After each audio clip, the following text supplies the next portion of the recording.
एक दौर था जब फिल्मों में अंग्रेजों के रोल निभाने की बात होती थी तो सबसे पहले टॉम ऑल्टर को ही याद किया जाता था और वो भी लगभग 4 दशकों तक। टॉम ऑल्टर के दादा दादी अमेरिका से भारत आए थे जो कुछ वर्षों तक मद्रास में रहने के बाद लाहौर चले गए जहां उन्होंने रावलपिंडी, पेशावर, सियालकोट के क्षेत्रों में काम करना शुरू किया। टॉम के पिता का जन्म सियालकोट में ही हुआ था। बंटवारे के बाद टॉम के दादा दादी पाकिस्तान में ही रहे और उनके माता पिता हिंदुस्तान चले आए जो पहले इलाहाबाद यानी प्रयागराज में रहे।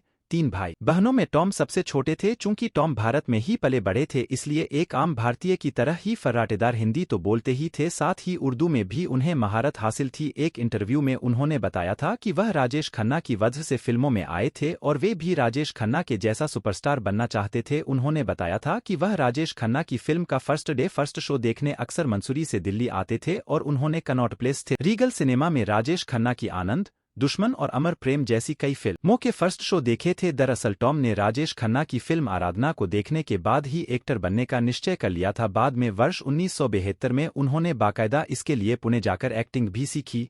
रोशन तनेजा इनके गुरु थे तो नसीरुद्दीन शाह और ओमपुरी इनके जूनियर थे तो वहीं शबाना आजमी इनकी सीनियर हुआ करती थीं। फिल्मों में टॉम के एक्टिंग करियर की बात करें तो उन्होंने साल 1975 में फिल्म मृगतृष्णा से शुरुआत की लेकिन उन्हें नोटिस किया गया वर्ष 1976 में आई रामानंद सागर की फिल्म चरस से। इस फिल्म में उन्होंने एक कस्टम अधिकारी का रोल प्ले किया था। इसके बाद टॉम कई फिल्मों में नजर आए, हालांकि उन्हें असल पहचान मिली फिल्म क्रांति से।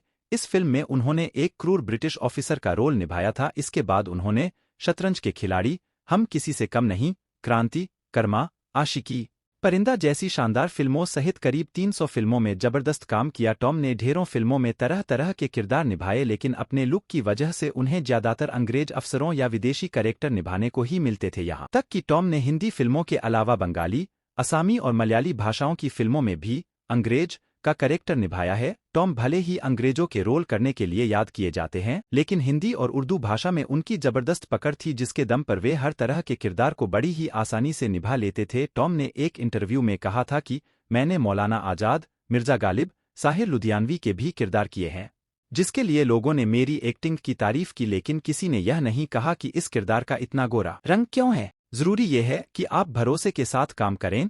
टॉम ने फिल्म ही नहीं बल्कि कई टीवी सीरियल में भी दमदार काम किया था। 90 के दशक में प्रसारित सीरियल जुनून में टॉम द्वारा निभाए किरदार केशव कलसी के लिए आज भी दर्शक उन्हें याद किया करते हैं। सीरियल जुबान संभाल के में इन्होंने एक ब्रिटिशर का रोल किया था जो तब बेहद चर्चित हुआ था। दर्जनों टीवी सीरियल्स के अलावा एक शो में उन्होंने बतौर होस्ट ढेरों जानी मानी हस्तियों के इंटरव्यू भी लिए हैं। इसके अलावा वर्ष 2014 में टॉम ने राज्यसभा टीवी के शो संविधान में मौलाना अबुल कलाम आजाद का रोल निभाया था जिसमें उनके किरदार को काफी सराहा गया था। फिल्मों के अलावा उन्होंने थिएटर को भी खूब वक्त दिया था।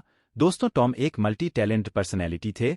उन्होंने the longest race, rerun at Rialto और the best in the world सहित किताबें लिखी हैं। वे 1980 के दशक के अंत से 1990 के दशक की शुरुआत में एक खेल पत्रकार थे। उन्हें क्रिकेट से बहुत प्रेम था। दोस्तों टॉम सचिन तेंदुलकर का इंटरव्यू लेने वाले पहले शख्स के रूप में भी जाने जाते हैं। वर्ष 1988 में टॉम ने ही मास्टर ब्लास्टर सचिन का पहला इंटरव्यू लिया था। हिंदी सिनेमा में अभूतपूर्व योगदान के लिए टॉम को वर्ष 2008 में पद्मश्री से भी नवाजा गया था। 29 सितंबर 2017 को मात्र 67 वर्ष की उम्र में टॉम ऑल्टर का निधन हो गया। दरअसल टॉम ऑल्टर लंबे समय से स्किन कैंसर से जूझ रहे थे और वे इसकी लास्ट स्टेज पर थे। अपने निधन से कुछ महीने पहले टॉम ने बतौर निर्देशक अपनी पहली फिल्म रेरुन एट रियाल्टो की घोषणा भी की थी जो उनके द्वारा लिखी गई एक किताब पर आधारित थी। उनके परिवार में उनकी पत्नी कैरल इवान और बेटा जैमी और बेटी अफशान है।